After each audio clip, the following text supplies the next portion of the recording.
పెద్దపల్లి జిల్లా గోదావరిఖని పట్టణ చౌరస్తా సమీపంలోని సింగరేణి క్వార్టర్ల తొలగింపు చేస్తున్న సత్యాగ్రహ దీక్షను పోలీసులు భగ్నం చేశారు.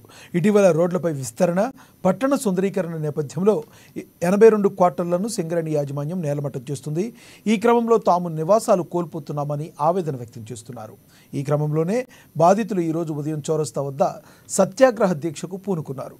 దీంతో గమనించిన పోలీసులు వెంటనే అక్కడున్న టెంట్, కార్పెట్లను తొలగించేశారు.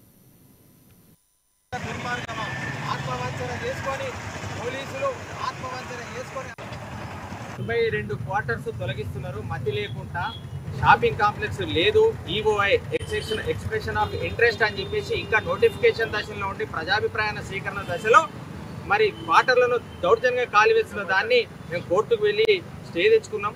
తర్వాత మరి నిరసన కార్యక్రమం ఆ EOI expression of interest shopping complex feasibility లేదు, దీనికి హేతు పద్ధతి లేదు. ముందుగా ఉన్న 72 షాపులు ఐడిఎస్ఎఫ్టీ కాంప్లెక్స్ మున్సిపల్ షాపింగ్ కాంప్లెక్స్ ఖాళీ ఉన్నది. అది నింపిన తర్వాత మరి సిగ్గు లేకుండా హనుమాన్ నగర్లో ఒక షాపింగ్ కాంప్లెక్స్ కడతారట, శివానగర్లో ఒక షాపింగ్ కాంప్లెక్స్ కడతారట, వికే రెడ్డి స్ట్రీట్లో ఒక షాపింగ్ కాంప్లెక్స్ కడతారట, మరి రాయల్ స్వీట్ హౌస్ ఏరియాలో ఒక షాపింగ్ కాంప్లెక్స్ కడతారట, పోచమ్మ గుడి వెనకాల ఒక షాపింగ్ కాంప్లెక్స్ కడతారు. సిగ్గుండాలే. ఏదైనా మతి లేని ప్రపోజల్ చేయడమే అదంటే సింగరేణి అత్తసొమ్మాలు జాని అన్నట్టు సిగ్గు లేకుండా వ్యవస్థను మొత్తం పొలిటికలైజ్ అయిపోయి మరి వాళ్ళకి అడుగులకు మడుగులు వద్దడం.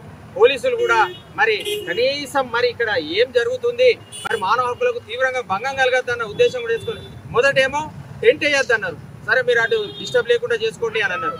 తర్వాతనేమో స్టేజ్ బల్లలు కూడా